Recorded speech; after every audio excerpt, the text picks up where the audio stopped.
Now, in a dramatic escalation of U.S.-India trade tensions, President Donald Trump has added conditions to future India negotiations. A report suggests that no trade talks are expected until Russian oil issues are resolved. Donald Trump also denied any trade negotiations, while meanwhile a sweeping wave of new tariffs from 10% to 50% on more than 60 countries is reshaping global markets. Markets are reacting and India is fighting back. Mr. President, just to follow up on the India tariffs, do you expect increased trade negotiations, since you've announced the 50% tariff? No, not until we get it resolved. Now, from the Oval Office, President Trump has ruled out the possibility of increased trade negotiations with India, saying, and I'm quoting here, not until it gets resolved, after signing an executive order raising tariffs from 25% to 50% effective on August 27th. New Delhi has labeled the move unfair, unjustified and unreasonable, accusing the U.S. of double standards for targeting India, while other buyers of Russian oil, that is China, Turkey, remain untouched. PM Modi affirmed his willingness to bear the cost for farmers, fishermen and dairy workers, citing national interest and energy security. Across the globe, U.S. tariffs are surging. A broad structure of 10% to 50% has taken effect against more than 60 countries, with major markets like Brazil, Switzerland facing steep penalties.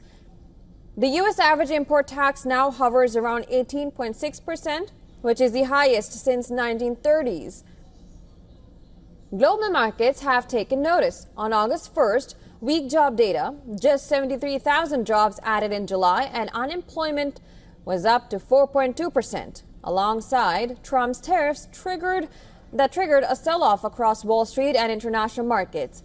And still, markets have recovered on bets of Federal Reserve rate cuts and strong earnings reports.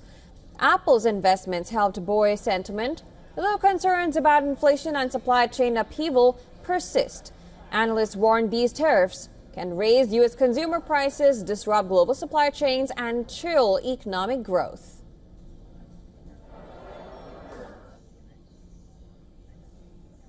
Now, we have been talking to several experts on this issue. Now, earlier we were joined by national security law analyst and U.S. foreign relations expert Johanna LeBlanc, and this is what she had to say. Listen to this. It's important for India to diversify its trading partners, right? And I think given the unpredictability that exists currently in Washington under this administration as it relates to trade relations, right? But what I think is also important to note is that this administration is committed to ensuring that policies with countries around the world are consistent with the America First policy.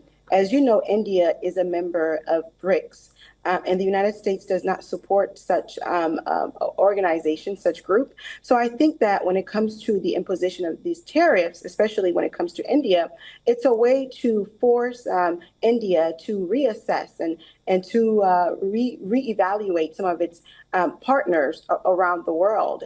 And once India takes certain positions, I think that the United States will be open to negotiate. But I think it's important to note that these trade tariffs are designed to bring countries to the table to negotiate and to ensure there's more alignment with the United States under the America First policy.